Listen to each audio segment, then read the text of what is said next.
Hey guys, I am back for another coin shop video, and in this particular shop, I saw something I've never seen before. So I hope you enjoy this video. T. Hello silver fans, this is T, and you're in the place to be for silver education, acquisition, and entertainment. And hey, today the place to be is the Gold Depot in Griffith, Indiana. You may have learned this from some of my previous videos with Rich from the Gold Depot in Crown Point, but Rich is part owner of another shop that is relatively new here in Griffith, Indiana, and today we're going to talk with Rich's partner, Tony, who runs the shop. Okay, hey Tony, hey, thank you so much for coming on my channel. I really appreciate the opportunity to come shoot some video in your store. This is my first time in here, and I've already glanced around a little bit and seen you've got some cool stuff. Tell me a little bit about the shop. Yeah, no, thanks for coming out. I definitely appreciate it. So the shop is a little bit newer. We opened up in February of this year, kind of piggyback off of the Gold Depot in Crown Point. So Rich is part owner, and then myself and my father, I run the day-to-day operations here. That's right. I did a video with your dad, Uncle Bob. Uncle Bob, that's my father. That's your dad. Yes, yeah, he had a good time making that video, and very good. So you guys three-way own the shop, and tell me a little bit about it. Since February, how have things been going? Yeah. So first of all, I'll tell you our address here. So we're a little harder to find. So we're at 2051 West Glen Park Avenue, and that's on the corner of 45th and Forest Drive in the Woodland Shopping Plaza. There's a big Save a Stop yellow gas station right across the street and a discount tobacco store in here. Mm-hmm. But yeah, no, things have definitely picked up. I say, we started out a little slow in February, and every single month we're getting more and more followers, or more and more customers, I should say. Mm-hmm. On a daily basis, I have probably 4 or 5 regulars that come in every week. And so what do you see more of? Do you see more of guys into coins, stacking, a mixture of both? It's a mixture of both, but I definitely see more people leaning towards stacking right now and collecting silver and gold. A lot of buyers in the silver market right now. It's been pretty hot. Mm-hmm. And so, Rich kind of pulled your old man and you into this whole thing. Yeah. And so prior to this, had you been a coin collector or a stacker? Did you know much about it, or are you kind of learning as you're going along? I started last September, so I've been doing it for a little less than a year. I wasn't really into coins or stacking before that. Mm-hmm. I do have a finance degree, and I've done investing. I worked for Morgan Stanley for a little while.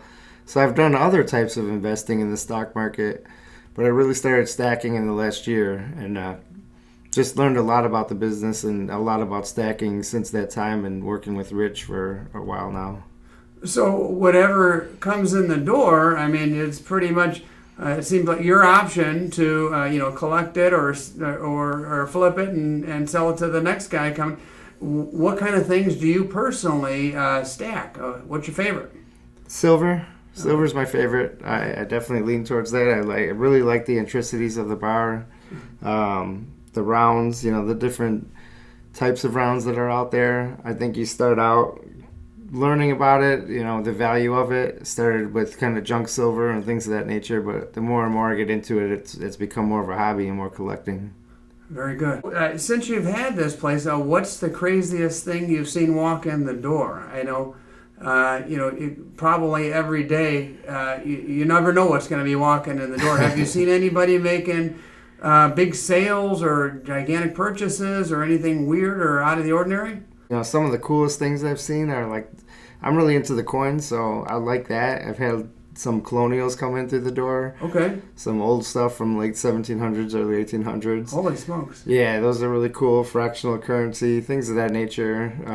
I like the $1,000 bills, the $500 bills, stuff that's a little bit unique, at least to myself.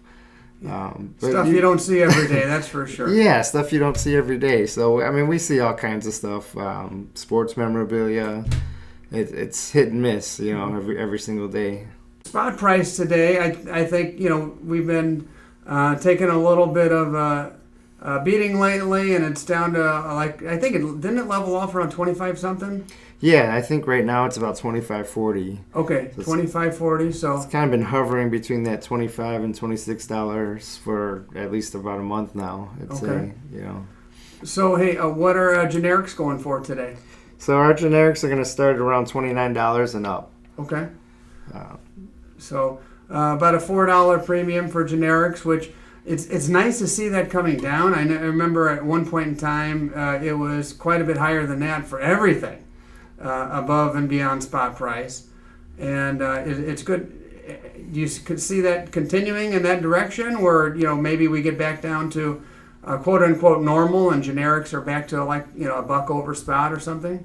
It's hard to say. Everyone's buying and not a lot of people are selling, and the demand is a lot higher than the supply. So there's still going to be high premiums because of that. Oh yeah, absolutely. And speaking of that, regarding your buyers, when you talk to the guys and ladies that walk in here, can you get a sense of their motivation? What's motivating them to buy silver and buy gold? Yeah, you can. You see a lot of different people come in the door with a lot of different opinions, but predominantly, the people that are buying are doing it to hedge against the dollar and inflation and things of that nature. It's a really good investment in the sense that we see silver. I mean, I'm predicting silver to be somewhere around the $50 mark by the end of the year, which is double where it's at now. I don't see that being unrealistic. Now, no one has a crystal ball. It could definitely be wrong. But at the very least, like what I tell people, it's a good hedge against inflation in the dollar. Rather than keeping your money in a savings account, you might as well invest it in something that's going to go up in value, and you're really just trading currency for currency. Right, and to your point, I don't have a crystal ball either, but I would not be surprised to see it go up significantly. Just the man on the street, people who don't even know anything about gold and silver and this form of saving that I do, everybody sees the inflation and they see prices rising, and it's starting to become a topic of conversation. Not just on news outlets, but just people you meet in normal conversation. And I think that could definitely be what causes gold and silver to I don't know if I want to say shoot the moon, but I will say rise significantly in my opinion. I'd have to agree with that in a lot of ways. You just see. You see it exploding a lot more in the last couple of years, and predominantly in the last 6 months or so. From what I've seen just myself, not really being in the business and coming into it was because of everything I've read and the potential that it has. So silver or gold, what are people buying more of? It's a mixture. It really depends on the customer and what they like, but I would have to say silver because it's obviously less expensive and it's a little more affordable to obtain. But you get a mixture of both. Yeah. And how about the age range of your stackers or your folks that walk in the door? I know, I've been coming to coin shops for a long, long time, many years since I was a kid. Started off as a coin collector.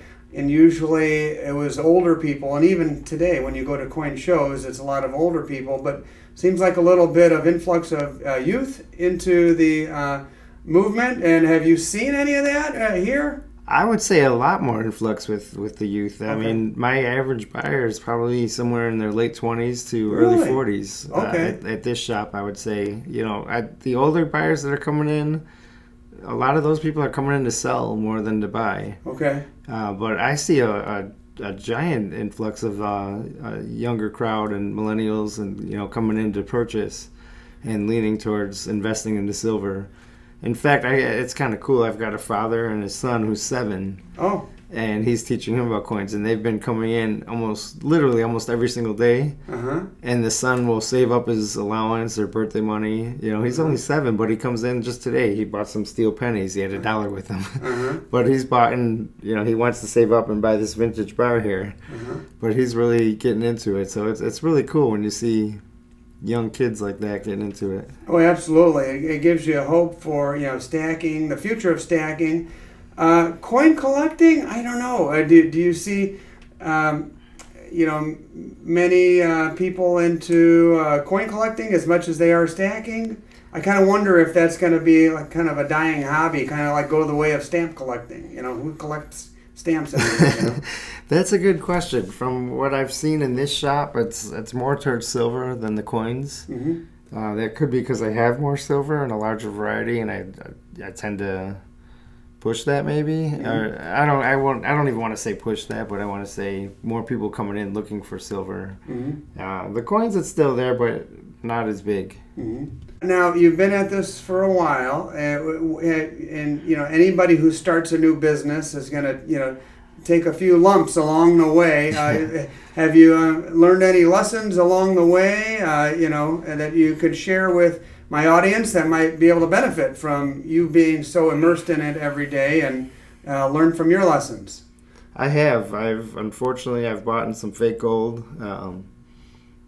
People come in with stuff. I've bought in some fake coins, some fake eagles. Yeah, Rich mentioned something about a couple of gold bars and. So someone came in and they had 3 gold bars, Apmex bars. They looked real. They weighed out, but he knew they came into his shop first. Uh-huh. He knew they were fake. They came here.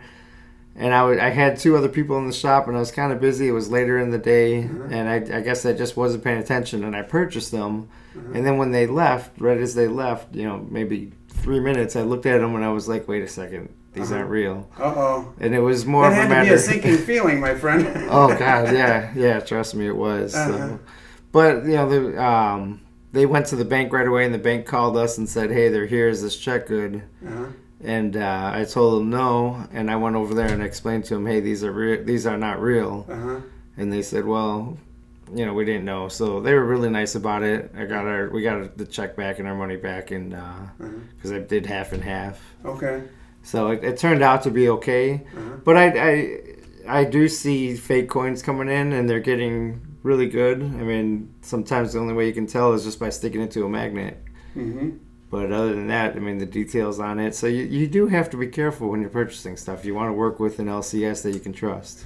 Yeah, I don't know a ton about fakes, but I am.